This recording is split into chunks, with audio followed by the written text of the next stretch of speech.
Hi friends, how to do Surya Namaskaram for chairs. ఓం మిత్రాయ నమః ఒక మంత్రం స్వామి భగవాన్ అది నామం చూడండి. ఫస్ట్ వచ్చాడు అర్ధ చంద్రాసనం. కంప్లీట్ బ్యాక్ బెండింగ్ చేస్తారు. గమనిస్తే మీ లంగ్ కెపాసిటీ, కిడ్నీ కానీ, వెన్నుపూస కానీ, కాళ్ళు చేతులు మెడ దయకండి. Second step పాదాస్తాసనం. రెండు ఆసనాలు, ఇది చాలా ఇంపార్టెంట్. రెండు ఆసనాలు పాదాలు ఇరువైపులు ఉండాలి. మీరు గమనించుకోవాలి ఎవరికి వాళ్ళు మీరు అలా చేస్తున్నారా లేదా. కొంతకాలం ఫస్ట్ ఫిట్నెస్ కోసం రాదు, కానీ రెండు చేతులు పాదాస్తాసనం. రెండు చేతులు సపోర్ట్ తీసుకొని ఎడమకాల మీద కూర్చొని కుడికాలు లెంత్ తీసుకెళ్తారు. అశ్వచంచలనాసనం. అశ్వం అంటే పరిగెత్తే గుర్రం అనమాట. మోకాలు భూమి కానాలి. రెండు చేతులు పాదాలు ఒక లైన్లో ఉండాలి.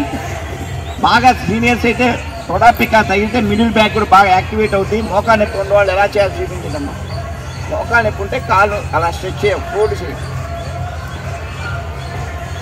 నెక్స్ట్ పర్వతాసనం. ఈ పాదం ఆ పాదం దగ్గరికి వెళ్తుంది. రెండు పాదాలు భూమి కాంతే ఏంటంటే బాగా కండాల వ్యవస్థ కూడా బాగుంటుంది. ఎవరికైనా రెండు పాదాలు భూమి కానకపోతే అరచేతి సపోర్ట్ తీసుకొని బాడీని వెనక్కి పెట్టేసుకోవాలి. వీళ్ళు చూడండి ముగ్గురు రెండు పాదాలు అలా అన్ని సాటిల్ కూడా స్ట్రెచ్ అవుతుంది. నెక్స్ట్ అర్ధకుర్మాసనం. మోకాలు భూమికి, సీటి మర్యాల మీదకి, పాదాలు స్ట్రెచ్ చేసుకోవాలి. వేళ్ల మీద ఉంటుంది, తప్పు కాదు. వేళ్ళకి నొప్పులు వస్తాయి. పాదాలు స్ట్రెచ్ చేస్తే మళ్ళీ నొప్పులు కూడా రావు. సీటి మర్యాల మీద నుదురు భూమికి దగ్గరకు వస్తుంది. నెక్స్ట్ పోవచ్చు అష్టాంగాసనం. 8 అంగాలు. రెండు కాళ్ళు, రెండు మోకాలు, 4 చెస్ట్ 5, గడ్డమ 6, రెండు చేతులు 8. పొట్ట భూమికి తగలకూడదు. చెస్ట్ మోకాలు మధ్యలో పొట్ట భూమికి తగలకూడదు. అష్టాంటే 8 అంగాలు. నెమ్మది మంచి పోచులు. ఇప్పుడు భుజంగాసనం. పడగిపిన పాము.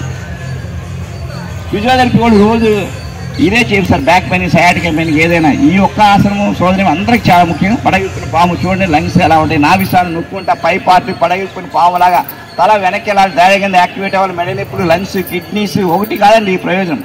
ఇక్కడి నుంచి చేసి రిపీట్ చేస్తున్నాం. పర్వతాసనం. మీరు గమనిస్తే వాళ్ళు అసలు కాళ్ళు చేతులు కదిలించట్లా. ఇందాక ఎంత డిస్టెన్స్ ఉంటే అదే మెయింటైన్ చేస్తున్నారు. రైట్ లెగ్ ఫైంద్రాసనం. ఇది కొద్దిగా రెండు చేతుల మధ్యకి కుడి పాదము రావాలి. మోకాలు చేస్తున్నారు అందరూ గమనించుకోవాలి. రెండు చేతుల మధ్యకి కుడి పాదము ఒక లైన్లో ఉంది. తల వెనక్కి అంటారు. బాగా ఫ్లెక్సిబిలిటీ. పాదము పిక్కలు చూడండి, తొడా పిక్కలు తగులుతాయి. ఇలా చేస్తే ఇంకా మిడిల్ బ్యాక్ కూడా చాలా బాగుంటుంది. మోకాలు నొప్పి ఉన్నవాళ్ళు పాదాన్ని స్ట్రెచ్ చేసుకోవాలి. మోకాలు మళ్ళీ చేసినవి పాదాస్తాసనం. ఆ పాదం ఈ పాదం దగ్గర. అర్ధచంద్రాసనం. నమస్కారం. మళ్ళీ ఒక్కసారి